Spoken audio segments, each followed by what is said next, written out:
Zion, when they say there's a casting down, we say there's a lifting up. You're welcome to another episode of Reach for the Stars. Today I want to remind you that stars can only shine in the darkness. So whatever dark moments you're passing through now, know that it's for the building of your character, and you certainly shine. It's another beautiful episode of Reach for the Stars. You're welcome. I'm your host, Faye Jimba. I have amazing people with me in the studio. Victoria Ogosi. Adesola Adeyemi. It's great to be here. You're welcome. Hope you had fabulous weekends. Yes, we did. Okay. So today we're talking tough times. Times are hard. I mean, let's be sincere. There's been stories of things happening, especially here in Nigeria, in recent times, that sometimes I'm like, God. And then when I hear stories of people living in IDP camps, I just, I want to do so much, and sometimes like I can just do a little, maybe my little counts, but people are going through hardship. Just imagine people not being able to feed. I heard the story of a man who went to the market. Probably they had not been paid for months and needed to buy a bag of rice. And when he got there, he went with his daughter or son, one of his children. He left the child there and went to with the bag of rice. And the owner of the shop, maybe after a while was like, where is this man? Where is this man? Only to discover that the man was not coming back. That's how tough things have become in recent times. And it's sad because Nigeria is such a blessed country. It's a land that is flowing with milk and honey. But this milk and honey seems to be in the hands of just a few people. It is not equally distributed. So people are really going through tough times right now. So what will you say? What do you tell people? How to cope with this tough time? Victoria. Thank you, Faye. It's always a pleasure to be on Reach for the Stars. Whatever it is, you are never in isolation, because a lot of times when you are going through tough times, you are almost tempted to think that this is only me, or why is all these things happening to me? It's not true. It's not just you. There are a lot of other people that have been in worse situations and they came out of it. And I always remind myself of something. You need hope to cope. Because a lot of times our problems, they are not really as harsh and difficult as we make it look. Always remember that it could have been worse. If you are there and maybe there's no food at the moment, what if you were sick and you are at the hospital? Well, I'm not talking of somebody just feeling a little hunger. I'm talking about someone who has not eaten like in a week, a family man, a family woman with kids, and the children have not eaten. Probably they have just been having one or two bites of things here and there. It's bad. And it's so bad that even taking a walk is like a huge effort on their part, that they might even fall down the very next minute. Now, a man with hunger in his stomach, what does hope do in that situation? Yeah, hope gives you a reason to look out for tomorrow. Because they say a hungry man is an angry man. So I don't know if a hungry man remembers there's something called, it's not that he doesn't want to hold, but his stomach is making. Just understand what I'm saying? Yeah.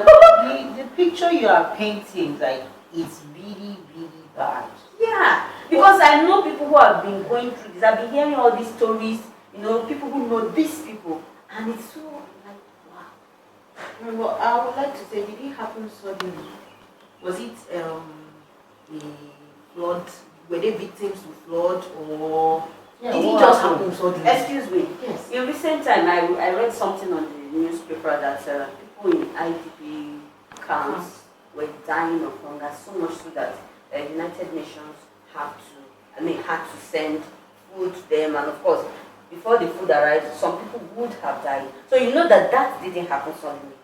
the issue of Boko Haram here and there, the attacks, the violence, have led a lot of people stranded at the mercy of God, wonderful people around whom I remember to do some good acts. So nothing happens suddenly. Okay, maybe in the issue of flood. Okay. So like in the case of those kind of people, I mean, they didn't plan it, they didn't ask for it, so you couldn't have been saying they should have planned ahead for the raining days or something. Or maybe like the case of people in Kwara State, for instance, who have not been paid salaries for months. Now, month 1 passed, month 2 followed, and you sat on your hands, eating up your savings. Excuse me. Some people's, this is a state, some people's salary with families, it's so bad that they don't have savings. It's not because they don't want to save. The money is so small, there's nothing left. Okay, these people, did they cut their coat according to their material? Yes, I'm talking of people, sorry, I'm talking of people who are not living extravagant lives. I'm talking of people who are suffering from abject poverty, not because they delight. I mean, I don't do this if there's anyone that would delight in such a thing. And it's not because they have not been planning for raining days. There are these same people who will be out of the meager side, will be struggling to build a house or something. And there are these same people that are out of that small money. They are trying to send their children to school. They are trying to, so many things. Now when you say, you know, sometimes when these things are happening, you might not be able to, I mean, understand it if you have not seen it happening. But just think of the worst case scenario. Put yourself in that and just go in there and imagine. So that you know, because there are people who are going through really, really tough times now. You said one should put oneself in their shoes. Yes. Imagine.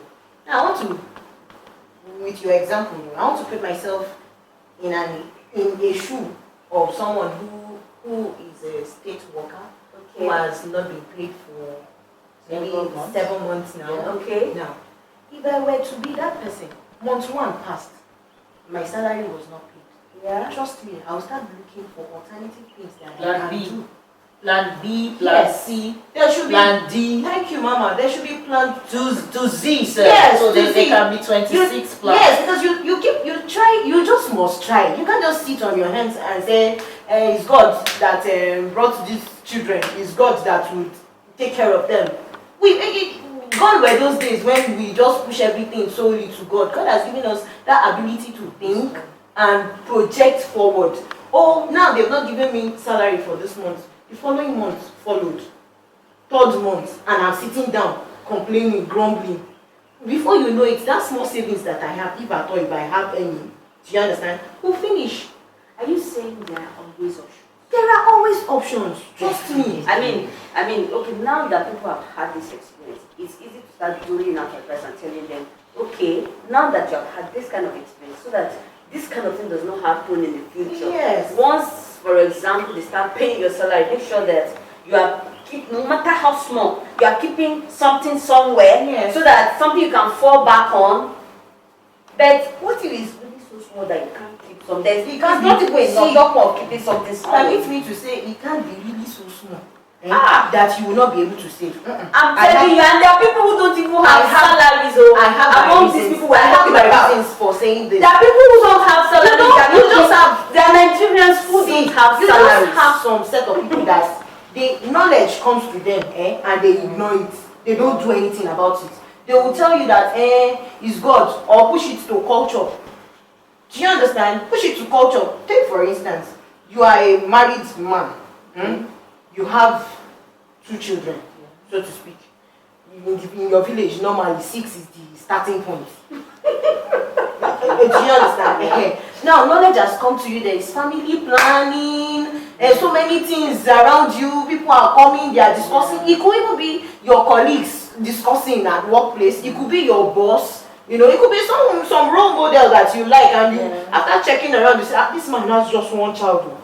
You have 2 already. Okay. Yet you believe strongly in your culture that tells you that it's 6. That is the starting point. Okay. Now, as God would have it, or as Satan would catch you, so to speak.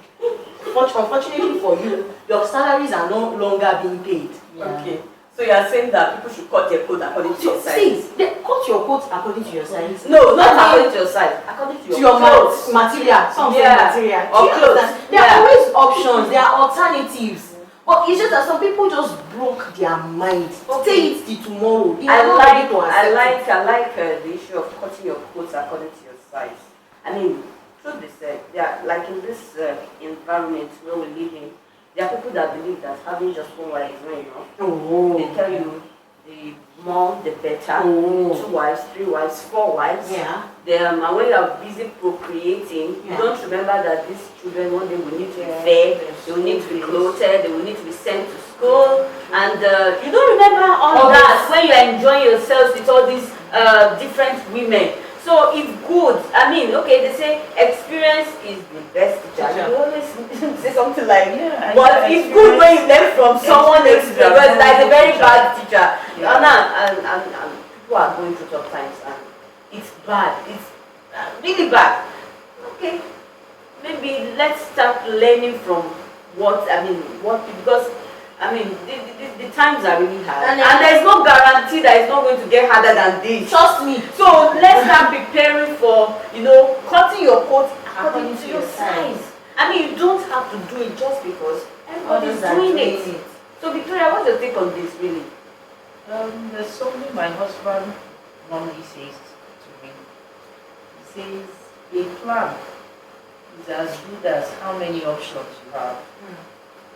So this one said, you went first month, you are not paid. Second month, you are not paid. And you are still sleeping at night. You will wake up. You will wake your mind up. There are daily paid jobs. If you are going to your office for 1 month, let's say 5 working days, 5 times 4, 20 days. And at the end of those 20 days, you are not able to come back with something that at least can feed your family.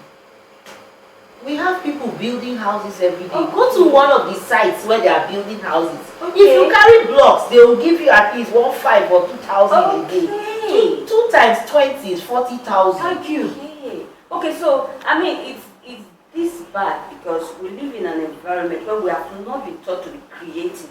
Yeah, so we could say that. Yeah, because of our lack of creativity, you're saying a lot of people are Put suffering. your mind to that work. Whatever situation you're finding yourself, you need to adjust. Put your mind to work. Wake up and think of alternatives. I mean, if you're a salary earner and it's no longer forthcoming, don't be so proud that you tell yourself, I cannot do this. I cannot do this. I mean, there are a lot of graduates today who have gone through the 4 walls of a university and they are out there and they don't have a job and they're just sitting and they are waiting for some white-collar jobs, and I don't know if it's going to happen because obviously the government cannot provide jobs for everybody. She said she has an example. It's time to start being creative. Okay, be creative, and then I also think it starts with changing your attitude. Have a different kind of mindset. Okay. A kind of mindset that tells you tell yourself that come what may, I will survive. I will make it. And I will do well. A perfect example is this. There's a lady that I was sharing with my husband that there was this lady, I saw her daughter. Okay.